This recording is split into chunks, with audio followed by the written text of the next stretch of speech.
Bilesizler, monday atletler bolgan emес albatta. Elge akıllı ayta turgan kişiler dövөгө чечкенде ошо эл тагдыры дөвөдө чечилген да. Ошондон улар символический түшүнүктү алган чеч дөвө дегенчи. Мындай айтканда парламентаризмдин идеясында анан ага татыктуу эки адамды тандаганбыз. Чындыктын тили менен сүйлөгөн мындай улут абири дегенге ким таттыйттарчы? Биз 4 жылдан бeri традициялы тапшырып келе жатабыз муну. Кандай критерийлер негизинде эч бир саясий топко жан тартпаган, жалпы элдин мүдөөсүн канаттандырган, жалпы адамзат баалуулугун жайыткан. Маселе биздин бүгүн муну айтып аткан себебим псевдопатриоттор көп да, ура патриотторчу. Bu жерде мына эмпоштиктер отурат, батышчылар, агенттер отурат депчи. Бул эч кандай батыштын белеги эмес, Американдагы эмес, бул өзүбүздүн түпкүлүктүү элдин интеллектуалдардын чечими бир. Кандай десек, биз бүгүн чындыктын символу деп, чындыктын эстелиги деп түшүнө турган адамдар бар да. Акыркы 30 жылдагы Кыргызстандын эгемен тарыхында эки инсан болгон. Сайжан Жигитов жана Ишембай Абдыразаков бул экөө дайыма демократиялык баалуулукту ташынып жүргөн адамдарды. Эски муундагы аксакалдардан ушул экөөнөн өтө эч кимди көрө алган жокпуз. Эмне үчүн ушул экөөнүн атына коюлдупчу? Албетте биз эл жакшыларына эстеликтер коюлуп атат. Бирок ал эстеликтер баары патриархалдык доордун символдору. Баймановдун коюп атат, чиновниктердин коюп атат. Койсоңуздар ошол эстеликтерде бир символ, метафоралык түшүнүк жок да мындай. Уянып жер караган эстелик жок да, баары какайга момундай позодагы теке өрдек элди кыйсын турган тиякта Шабдардын эстелиги, тиякта Алымбек Таркаров кошту. Каягына барбасын чиновниктердин карасаңыз, демек подсознательный бүгүнкү чиновниктерге ошолордуку болсун да. Демек элдин эл башкарсаң ушундай позада болуш керек, эстелик ушундай болот дегенчи. А биз жүрөктөргө эстелик боло турган ысымдарды ошол тандап алганбыз. Сайжан Жигитов, Ишембай Абдыразаков дайыма бир жарандык позициясын ачык туюндурган адамдарды, коркуп үркпөй турган, анан демократиялык баалуулуктан дайыма ушул экөө Кыргыздын аң сезимине мындай кислород сыяктуу куюп келди да, бүгүнкү баалуулуктарды өзүнүн заманынан алдыга озуп кеткен адамдар эле. Анан дагы бир нерсени айтып кетели, бирок бул сыйлыкты биз алек башып бергенде жаңылыштыкта кетти да. Биздин чечим жаңылыштык кетирдиби же алган адамдар жаңылыштык кетирбеби? Мен аны айтпай кеткенге да болбойт да. Себеби биз эң биринчи жылы чу дегенде баягы Атамбаевдин убагындагы өтө агрессивдик күчөп турганда эки инсанды тандаганбыз. Ишембай Абдыразаков атындагы сыйлыктын улуу түргүсү дей турган Эмил Шүкүров, белгилүү эколог, философ, эң негизгиси бир эң жарандык активдүүлүгүн билдирген аксакал эле. Мындай жаштар менен тең калышпай, ошо үзөңгө каршы дайыма бир активдүү жүрдү, коомдун алдыңкы тобунда. Ал киши арабызда жок бүгүн, бирок ал татыктуу эледи ал сыйлыкты. Анан нарын айып болуп калды эле. Мен бул боюнча кийин публичкада жазгам, бармак тиштеп калдык да биз ошо чечтиби. Себеби улут абири деген наамды ошо кишиге бердик эле да. Анан Райым миллиондун баягы тарапташтар болуп чыга келди, ошолордун талабын талашып, 5-чи каналдан тынбай. Анан ошондо Сайжан Жигитовдун баягы наамын берип калганыбызга аябай баягы шашырыс чечим болуп калгандай бир. Себеби ошол сыноого турушуп бере алган жок да. Муну айтып аткан себеби баягы сериалдын чокойдой кылып дайыма айта жүрүшүбүз керек да. Ушул наамдарды алып жүргөн адамдар дайыма бир достойный болсо да, андан кийинки жылы Улан Эксбаевка тапшырылган. Көз өтүп кеткен деген себеби мамлекеттик машинага, коррупция деген аждаага ошол чыканактай бала кандай каршылык көргөзүп келди. Бирок бүгүнкү күндө дагы Улан Эксбаевдин ошол коррупция менен болгон күрөшүн улантып келе атышат. Али Токтакулов, андан башка Азаттык, Куловкейжи. Бирок биздин коомго ушундай түшүнүктөрдү калыптандырды. Мамлекеттин айымын ачкан, сот адилетсиздигин айткан, жанагы коомдо болуп аткан терс көрүнүштүн баарын сындап айтып чыккан адамдын баары бүгүн эмпоштиктерди желбогуз көргөзөт, демократиялык баалуулукту көргөзгөндүн баары Кыргызга бир чыккынчы, бузуку, муну мындай Кыргыз эли ачык айқын түйіліші керек деп düşünем. Ошондон улам кийинки жылы Эльвира Ноғайбаева эсимде деген долбоор үчүн бердик. Себеби эмне дегенде бүгүнкү биздин Салижан Жигитов айтчу эле, кыргыз интеллигенциянын көзү желкесинде депчи, желкесине эмес могу белден ылдыйда түшүп кетти. Себеби тарыхка кайрылышат, патриархалдык баалыктарды жайытып бере атышат, мына ошолор бийлик тобунда да толтура берет. Анан себеби Эльмирага берген себебибиз тарыхчылар тарыхый фактыларды билген менен бирок ага анализбен, ага бир басым коюп, ошол тарыхый бир доорго көмүскөдө калган нерсесин ачып аткан жок. Биз Совет мезгилинин туткуну болуп келгенбиз. Ак падышанын заманынан бери саясий мурас катары келип атат. Бүгүнкү Россия Федерациясынын саясаты деле ошол ак падышанын саясаты урантып келатат. Айтат биздин коом бир тоталитардык идеологияга угуп калган коом экенбиз. Туткунда келбиз. Биз Россияга улут катары эмес, этнос катары гана керек экенибизди түшүнбөй келатабыз. Бул боюнча Салижан Жигитовдагы Ишем Абдыразаковдо дайыма тили тешилгенче айтып жүрөт. Бирок экөөнүн коом жакшы көргөн жок убагында. Себеби эң артта калган коом, түркөй, караңгы эл андай асылдарын баалай албайт экен. Алардын ордуна кимдер баалуу бүгүн? Чаламолдолор, тиги коррупционерлер, уурулар, анан популисттер да. Биз андай адамдарды ээрчип эткенбиз да. Биз ошондон улам бүгүнкү номинанттарды тандадык.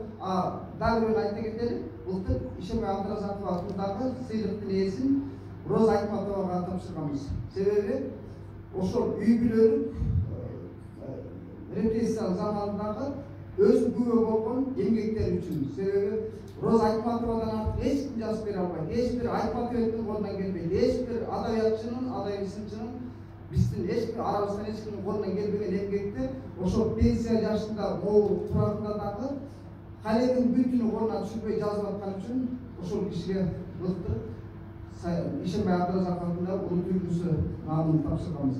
Эми баягы чарчадыңыздар, эми бүгүнкү ошол Салижан Жигитов менен Ишем Абдыразаковдун наамына кимдер татыктуу? Биринчи баштайлы.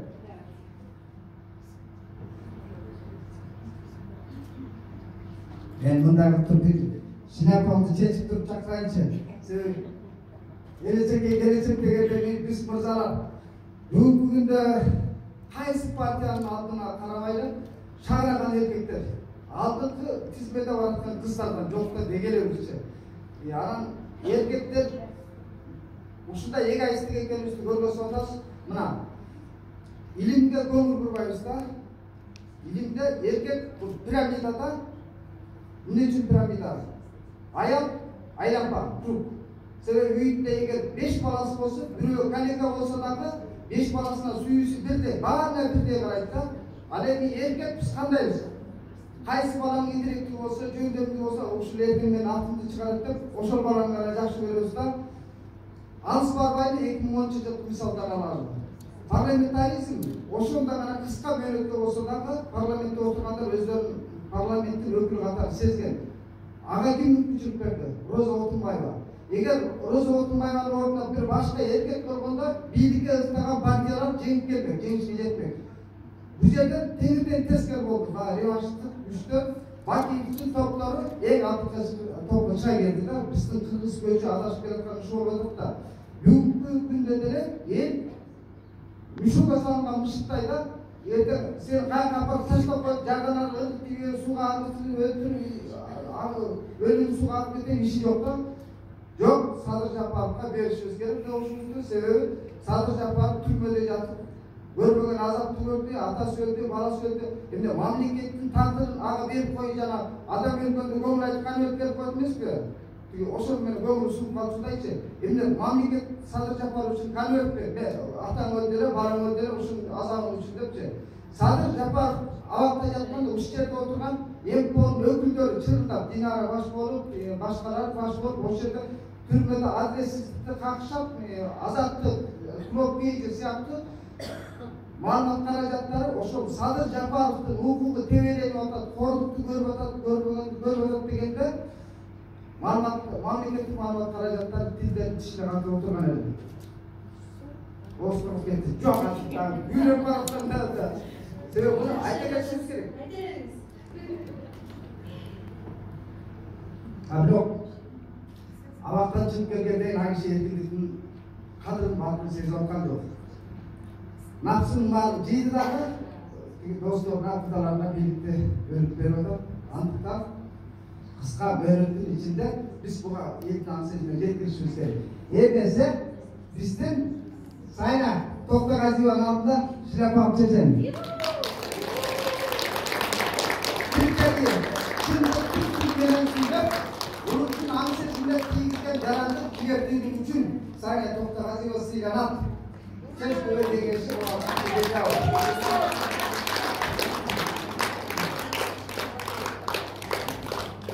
Bu usta Türkiye'sin. Canına bakar. Anam, halde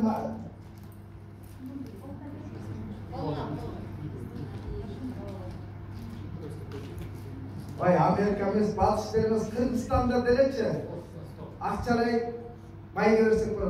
Bina, bunun memleketlik sıylıklanlar var. El batırı degen, birok el batırlar var. Koyuyorlar, su jüroklarda. Birok, onda yer jürok kız saykallarımızda. Bugün biz Akçaray'da 100.000 son. Bu kız say berip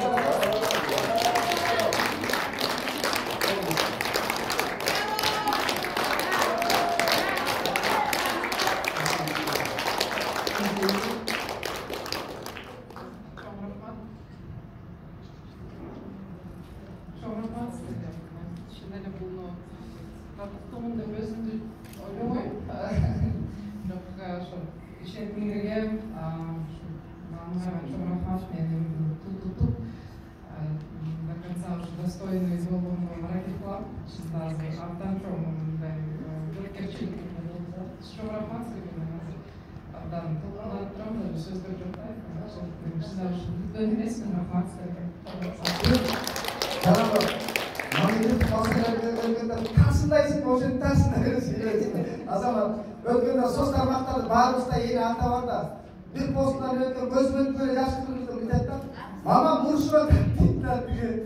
Şu kayıttan arasını görüp şunday çok işe alındık ki, bundaga kayrat gerek. Şunday görüştü, sizlerde kızlarını salga salışmış gerek. Biz bugün kız gelip gelip soğulasını östürmesek, yalan erkekler mamlekette anmal falan kanısı görmek gerekir.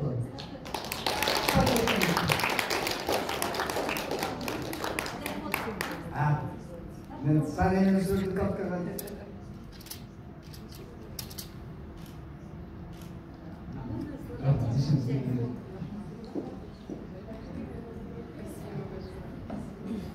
Parlamente mıyzam dilimine söyleyip ulukka ruhani eş bolup yaratkan için Natayla mikten geldiğin bizim kaynakları zaklatında.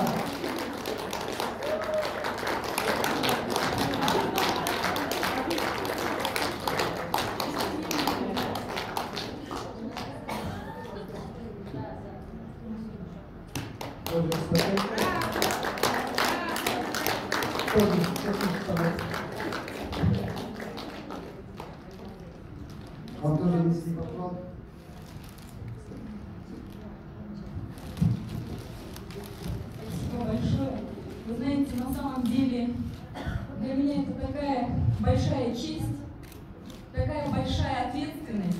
Я на самом деле очень волнуюсь сейчас, поскольку эта премия, она ассоциируется с такими уважаемыми людьми, которых я имела честь знать, уважать. Это для меня люди с непререкаемым авторитетом. Это, безусловно, люди, которые формируют общественное мнение. И если мой скромный труд вдруг как-то был оценен, я думаю, что это, вы знаете, на самом деле оценка и поддержка всех вас, тех людей, которые готовы бороться до конца, до, знаете, угроз, собственно говоря, себе, семьям, бороться за отстаивание прав человека. Это труд большого количества женщин, неправительственных организаций, тех людей, которые доказывают, что Кыргызстан, он есть и будет независимым и демократическим. Огромное спасибо, уважаемый Мурза. Для меня большая честь от вас получить и от объединения ЧХДБ данную награду. И я буду стараться продолжать отстаивать права каждого кыргызстанца и достойно служить своей любимой родине. И я хотела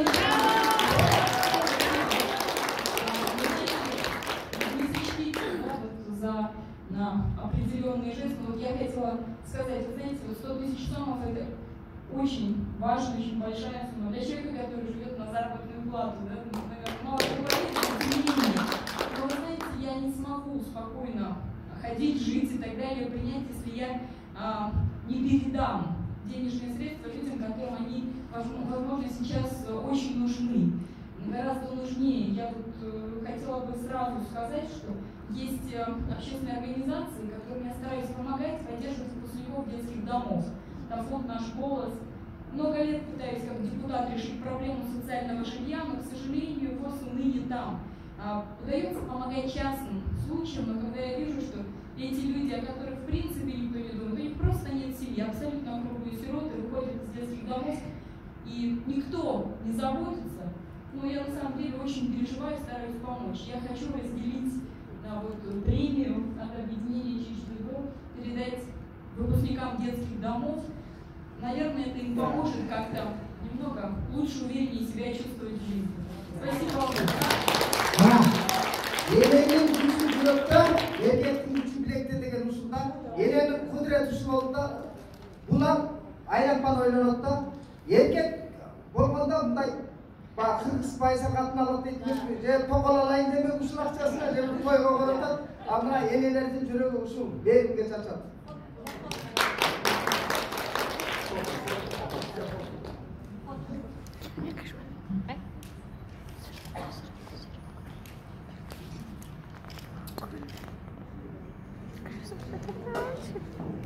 Çok rahmat divanımıza abdan mailü belek oldu. Hazırlıklarına bugün ötkül forumdan aytılgan sözler şu жерде biz колдоо көрүбүз дегенбиз. Ушул Кыргызстандын азаматтары бизди ушинтип сыйлап, колдоп, баалаганы бул дагы абдан чоң бир мындай колдоо катары, моральная поддержка. Ошон үчүн мындай сыйларды ушундай биздин көп эле аялдар аябай татыктуу. Эми дагы башка форумдарда дагы жаңы лидерлерди көрүп, балким ушул белек, ушул премия өзүнчө дагы мындай бир чоң улуттук премия катары болуп каралын ишенем. Тогда, дорогие участники форума, на этом очень